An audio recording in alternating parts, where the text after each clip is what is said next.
2025 NEET examination കഴിഞ്ഞ് വിദ്യാർത്ഥികളും രക്ഷിതാക്കളും ഭയങ്കരമായിട്ടൊരു ആങ്സൈറ്റിയിലാണ്.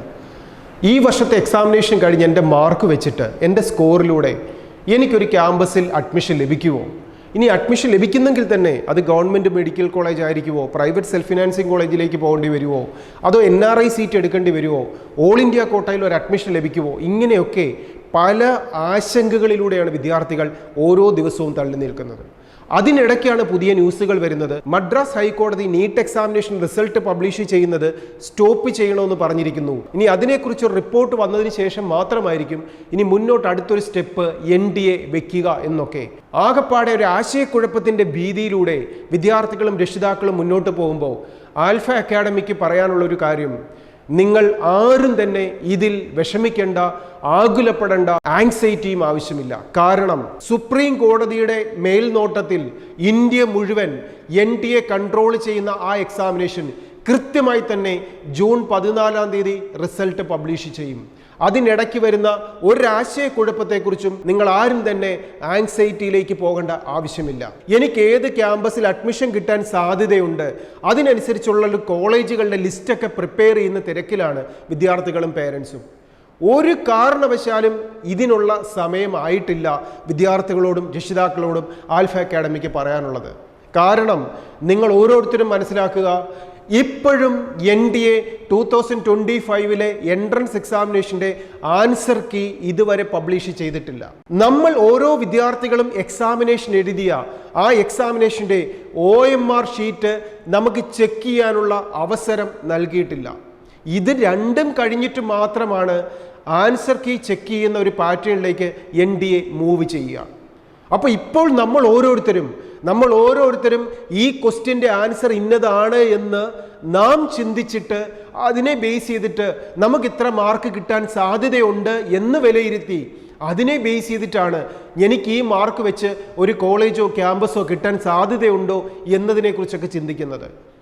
അവിടെ വിദ്യാർത്ഥികളും പേരൻസും മനസ്സിലാക്കുക, NDA ഒഫീഷ്യലായിട്ട് പബ്ലിഷ് ചെയ്യുന്ന 2025 നീറ്റ് എക്സാമിനേഷൻ്റെ ആൻസർ കീ NDAയുടെ വെബ്സൈറ്റിൽ പബ്ലിഷ് ചെയ്ത് കഴിയുമ്പോഴാണ് ഞാൻ എഴുതിയിരിക്കുന്ന ആൻസറും ആ ആൻസറും തമ്മിൽ കറക്റ്റ് ആണോ എന്ന് ചെക്ക് ചെയ്തിട്ട് നമ്മുടെ മാർക്ക് ടോട്ടൽ എത്ര കിട്ടുമെന്ന് നമ്മളൊന്ന് അനലൈസ് ചെയ്യുവാൻ. ആ മാർക്ക് കൊണ്ടും എനിക്കൊരു അഡ്മിഷൻ കിട്ടുമോ എന്ന് ചിന്തിക്കാൻ പാടില്ല. കാരണം നമ്മുടെ സെയിം മാർക്കിൽ ഇന്ത്യയിൽ എത്ര കുട്ടികളുണ്ട്, കേരളത്തിൽ എത്ര കുട്ടികളുണ്ട് എന്ന് നമുക്കൊരിക്കലും അത് കറക്റ്റ് ചെയ്യാൻ സാധിക്കത്തില്ല, അല്ലെങ്കിൽ ചിന്തിച്ചെടുക്കാൻ സാധിക്കത്തില്ല. എത്ര മുൻവർഷങ്ങളിലെ ഹിസ്റ്ററി വെച്ചിട്ടും അത് റാങ്ക് പബ്ലിഷ് ചെയ്ത് കഴിയുമ്പോൾ മാത്രമാണ് നമ്മുടെ മാർക്ക് വെച്ചിട്ട് ഒരു സീറ്റ് അഡ്മിഷൻ ലഭിക്കാൻ സാധ്യതയുണ്ടോ എന്ന് നമുക്ക് കൃത്യമായി ചെക്ക് ചെയ്യാൻ സാധിക്കുള്ളൂ. ഓൾ ഇന്ത്യ ലെവലിലുള്ള റാങ്ക് വന്നു കഴിയുമ്പോൾ ആ റാങ്കിനെ ബേസ് ചെയ്തിട്ട് എനിക്കൊരു ഓൾ ഇന്ത്യ കോട്ടയിൽ അഡ്മിഷൻ കിട്ടാൻ സാധ്യതയുണ്ടോ, അല്ലെങ്കിൽ എൻ്റെ റിസർവേഷൻ വെച്ചിട്ട് ഒരു അഡ്മിഷൻ കിട്ടാൻ സാധ്യതയുണ്ടോ, ഇല്ലെങ്കിൽ ആ ഓൾ ഇന്ത്യ റാങ്ക് വെച്ച് തന്നെ എനിക്കൊരു സ്റ്റേറ്റ് വൈസ് അഡ്മിഷൻ കിട്ടാനുള്ള സാധ്യതയുണ്ടോ, ഇതൊക്കെ നമുക്ക് കൃത്യമായിട്ട് ചെക്ക് ചെയ്യാൻ സാധിക്കും. അതുകൊണ്ട് ആൻസർ കീ പബ്ലിഷ് ചെയ്ത് OMR ഷീറ്റ് നാം ചെക്ക് ചെയ്ത് റാങ്ക് ലിസ്റ്റും പബ്ലിഷ് ചെയ്യുന്നത് വരെ വിദ്യാർത്ഥികൾ ആശങ്കകളിലൂടെ പോകാതെ വളരെ കോൺഫിഡൻസോടുകൂടി എനിക്ക് ഏറ്റവും നല്ലൊരു ക്യാമ്പസ് കിട്ടും എന്നുള്ള ദൃഢനിശ്ചയത്തോടുകൂടി നാം വെയിറ്റ് ചെയ്യുക. ഈ 2025 നീറ്റ് എക്സാമിനേഷൻ എന്ന് പറയുന്നത് വളരെ സ്ട്രിക്റ്റ് ആയിട്ട് സുപ്രീം കോടതിയുടെ നിരീക്ഷണത്തിൽ നടന്ന ഒരു എക്സാമിനേഷനാണ്. അതുകൊണ്ട് തന്നെ ഓരോ സ്റ്റേറ്റ് വൈസും കോടതികളുടെ കൺട്രോളിംഗ് ഒന്നും ഈ പരീക്ഷയ്ക്ക് ഒത്തിരിയധികം തടസ്സമാവത്തില്ല. ഏത് കോർട്ടിൽ ഒരു ചലഞ്ച് വന്നാലും അത് സുപ്രീം കോടതിയുടെ നിരീക്ഷണത്തിലേക്ക് പോയി എത്രയും വേഗം, നമുക്കറിയാം ഏകദേശം 20 ലക്ഷം മുതൽ 23 ലക്ഷം വിദ്യാർത്ഥികളാണ് ഈ നീറ്റ് എക്സാമിനേഷൻ എഴുതിയിരിക്കുന്നത്. അത്രയും വിദ്യാർത്ഥികളുടെ ഭാവിയെ തുലാസിലാക്കുന്ന അല്ലെങ്കിൽ പ്രശ്നങ്ങളിലേക്ക് തള്ളിവിടുന്ന തീരുമാനങ്ങളൊന്നും ഒരിക്കലും സുപ്രീം കോടതിയുടെയോ അല്ലെങ്കിൽ ഗവൺമെൻറ്റിൻ്റെയോ ഭാഗത്തു നിന്നുണ്ടാവില്ല. ഏതെങ്കിലും സ്റ്റേറ്റിൽ ഏതെങ്കിലും ഒരു സെൻറ്ററിൽ ചെറിയ പ്രശ്നങ്ങൾ വന്നിട്ടുണ്ടെങ്കിൽ അത് കറക്റ്റ് ചെയ്യാനുള്ള സൊല്യൂഷൻസ് ആയിരിക്കും NDAയും അല്ലെങ്കിൽ സുപ്രീം കോടതിയും എടുക്കുക. അതുകൊണ്ട് തന്നെ കൃത്യമായ സമയത്ത് തന്നെ NTA ആൻസർ കീ പബ്ലിഷ് ചെയ്യും, OMR ഷീറ്റ് അനലൈസ് ചെയ്യാൻ തരും, അത് വെച്ച് നമുക്ക് ചെക്ക് ചെയ്യാം. റാങ്ക് പബ്ലിഷ് ചെയ്യും. ആ റാങ്ക് പബ്ലിഷ് ചെയ്തതിന് ശേഷം അതിനെ ബേസ് ചെയ്ത് നമുക്ക് ഓൺലൈൻ കൗൺസിലിംഗ് പ്രൊസീജിയറിൽ നാം പങ്കെടുക്കുക. ആ കൗൺസിലിങ്ങിലൂടെ അത് ഒരു അലോട്ട്മെൻ്റ് അല്ല, ഫസ്റ്റും സെക്കൻഡും തേർഡും ഫോർത്തും വരുന്ന 4 അലോട്ട്മെൻറ്റ് പ്രോസസ്സിങ്ങിലൂടെയാണ് നീറ്റിൻ്റെ അലോട്ട്മെൻറ്റ് പ്രോസസ്സിംഗ് മുന്നോട്ട് പോവുക. അതിലൂടെ നമുക്ക് ഇന്ത്യ മുഴുവനുള്ള MBBSൻ്റെയും BDSൻ്റെയും ഓൾ ഇന്ത്യ കോട്ടയിലുള്ള സീറ്റുകളും അതിനോടൊപ്പം ഓരോ സ്റ്റേറ്റ് വൈസ് ഉള്ള റാങ്ക് ലിസ്റ്റ് പബ്ലിഷ് ചെയ്യുന്നതിലൂടെ അതാത് സ്റ്റേറ്റിലെ ഗവൺമെൻറ് സീറ്റുകളും പ്രൈവറ്റ് സെൽഫ് ഫിനാൻസിങ് സീറ്റുകളും അതുപോലെ ഓരോ സ്റ്റേറ്റിലെയും വിദ്യാർത്ഥികൾക്ക് അതർ സ്റ്റേറ്റിലെ പ്രൈവറ്റ് സെൽഫ് ഫിനാൻസിങ് കോളേജുകളുടെ 10% സീറ്റിലേക്ക് നമുക്ക് അർഹതയുണ്ട്. ആ സീറ്റിലേക്കും അപ്ലൈ ചെയ്യാനും ഒക്കെയുള്ള അവസരങ്ങൾ ഇനി മുന്നോട്ട് എല്ലാ വിദ്യാർത്ഥികൾക്കും ലഭിച്ചുകൊണ്ടേയിരിക്കും. ഇതൊക്കെ ചെയ്യേണ്ട സമയത്ത് കൃത്യമായി നിങ്ങളെ അപ്ഡേറ്റ് ചെയ്യുവാൻ, പുതിയ പുതിയ ന്യൂസുകൾ നിങ്ങളിലേക്ക് എത്തിക്കാൻ, എങ്ങനെയാണ് വിവിധ സ്റ്റേറ്റുകളിൽ ഒരു MBBS പ്രൈവറ്റ് സെൽഫ് ഫിനാൻസിങ് കോളേജിന് അഡ്മിഷൻ കിട്ടാൻ ഞാൻ എന്തൊക്കെയാണ് ചെയ്യേണ്ടത്, അത് ഏത് സൈറ്റ് വഴിയാണ് അപ്ലൈ ചെയ്യേണ്ടത്, ഇനി കേരള സ്റ്റേറ്റിലേക്ക് ഒരു അഡ്മിഷൻ, ഓൾ ഇന്ത്യ വൈസ് ഉള്ള അഡ്മിഷൻ, ESI മെഡിക്കൽ കോളേജുകളിലെ അഡ്മിഷൻ, ഇനി ഓരോ റിസർവേഷൻ അനുസരിച്ചുള്ള അലോട്ട്മെൻറ്റ് പ്രോസസ്സിംഗ്, ഇതിലൊക്കെ നിങ്ങളെ ഹെൽപ്പ് ചെയ്യാൻ ഓരോ കൃത്യമായ സമയത്തും ആൽഫയുടെ യൂട്യൂബ് ചാനലിലൂടെ നിങ്ങൾക്ക് വേണ്ട മാർഗനിർദ്ദേശങ്ങളും ഡയറക്ഷൻസും കൃത്യമായി നൽകിക്കൊണ്ടേയിരിക്കും.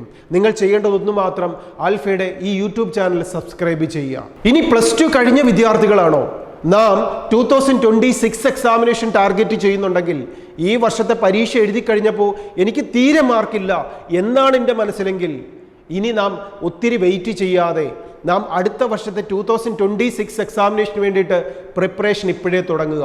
കാരണം ആൽഫയിലെ റിപ്പീറ്റർ ബാച്ചിൽ, മെഡിക്കൽ ബാച്ചിലേക്ക്, ഒരു പേഴ്സണൽ അറ്റൻഷനോടെ പഠിപ്പിക്കുന്ന ബാച്ചിലേക്ക് നിങ്ങൾക്ക് അഡ്മിഷൻ തുടങ്ങിക്കഴിഞ്ഞു. ആൽഫയുടെ റിപ്പീറ്റർ ബാച്ചിൻ്റെ പ്രത്യേകത എന്ന് പറയുന്നത് നമുക്കറിയാം, 2025 എക്സാമിനേഷൻ ടഫ് എന്ന് പറഞ്ഞാലും ഒരു വിദ്യാർത്ഥിയും ഔട്ട് ഓഫ് സിലബസ് ക്വസ്റ്റ്യൻസ് ചോദിച്ചു എന്ന് ഒരു കംപ്ലൈൻറ്റും പറയുന്നില്ല. പിന്നെന്താണ് ടഫ് എന്ന് പറഞ്ഞാൽ, കോൺസെപ്റ്റ് ക്ലിയറായി ഇൻ ഡെപ്തിൽ ഇൻഡയറക്റ്റ് ആയിട്ട് ക്വസ്റ്റ്യൻസ് ചോദിച്ചാലും ആൻസർ ചെയ്യാൻ എനിക്ക് സാധിക്കാതെ വരുന്നത് കൊണ്ടാണ് ഇത് ടഫ് എന്ന് വിദ്യാർത്ഥികൾ പറയേണ്ടി വരുന്നത്. അതുകൊണ്ട് തന്നെ നാം അടുത്ത വർഷത്തെ എക്സാമിനേഷനാണ് ടാർഗറ്റ് ചെയ്യുന്നതെങ്കിൽ എത്രയും നേരത്തെ പഠിച്ചു തുടങ്ങുക. നമുക്ക് പഠിക്കാനുള്ള ഫിസിക്സും കെമിസ്ട്രിയും ബയോളജിയും 83 ചാപ്റ്ററുകൾ കോൺസെപ്റ്റ് ക്ലിയർ ആക്കിക്കൊണ്ട് ഇൻഡയറക്റ്റ് ക്വസ്റ്റ്യൻസിനെയും ആൻസർ ചെയ്യാൻ പറ്റുന്ന രീതിയിൽ ധാരാളം ക്വസ്റ്റ്യൻസ് പ്രാക്ടീസ് ചെയ്തുകൊണ്ട് ഇപ്പോഴേ പഠിച്ചു തുടങ്ങിയാൽ 2026 നിങ്ങളുടേതാക്കാം. അതിനു വേണ്ടിയിട്ട് ഏറ്റവും മികച്ച റിപ്പീറ്റർ പ്രോഗ്രാമുമായി, ഇൻറ്റൻസീവ് ട്രെയിനിങ് പ്രോഗ്രാമുമായി ആൽഫ അക്കാഡമി ഓഫ്ലൈൻ ഹോസ്റ്റൽ ഫെസിലിറ്റിയോടെയുള്ള ക്ലാസ്സുകൾ പ്രൊവൈഡ് ചെയ്യുന്നു. ടാബ് കൊടുത്തിട്ട് ഇത് കണ്ടു പഠിച്ചോ എന്ന് പറഞ്ഞിരുത്തുന്ന സിസ്റ്റമല്ല, പേഴ്സണൽ അറ്റൻഷനോടെ ഹൈലി എക്സ്പീരിയൻസ്ഡ് ആയിട്ടുള്ള ടീച്ചേഴ്സിൻ്റെ കെയറിങ്ങോടുകൂടിയുള്ള ക്ലാസ് സിസ്റ്റം. അതിനോടൊപ്പം ജോയിൻ ചെയ്ത് നമുക്കിപ്പോഴേ പഠിച്ചു തുടങ്ങാം, നല്ല സ്റ്റഡി മെറ്റീരിയൽസോടെ, നല്ല ഹോംലി ഹോസ്റ്റൽ ഫെസിലിറ്റിയോടെ. കാരണം ഇങ്ങനെയൊക്കെ പഠിച്ചു തീർത്തിട്ട് വേണം നമുക്ക് റിവിഷൻ നടത്താനും മോഡൽ എക്സാമിനേഷൻസ് അറ്റൻഡ് ചെയ്യാനും. അപ്പോൾ പഠനം ലാഗ് ചെയ്യുന്നതിലൂടെ ഇതിനൊക്കെയുള്ള അവസരങ്ങൾ കുറഞ്ഞുകൊണ്ടേയിരിക്കും. അതുകൊണ്ട് 2026 എക്സാമിനേഷൻ ടാർഗറ്റ് ചെയ്യുന്നവർ ഇപ്പോഴേ പഠിച്ചു തുടങ്ങുക.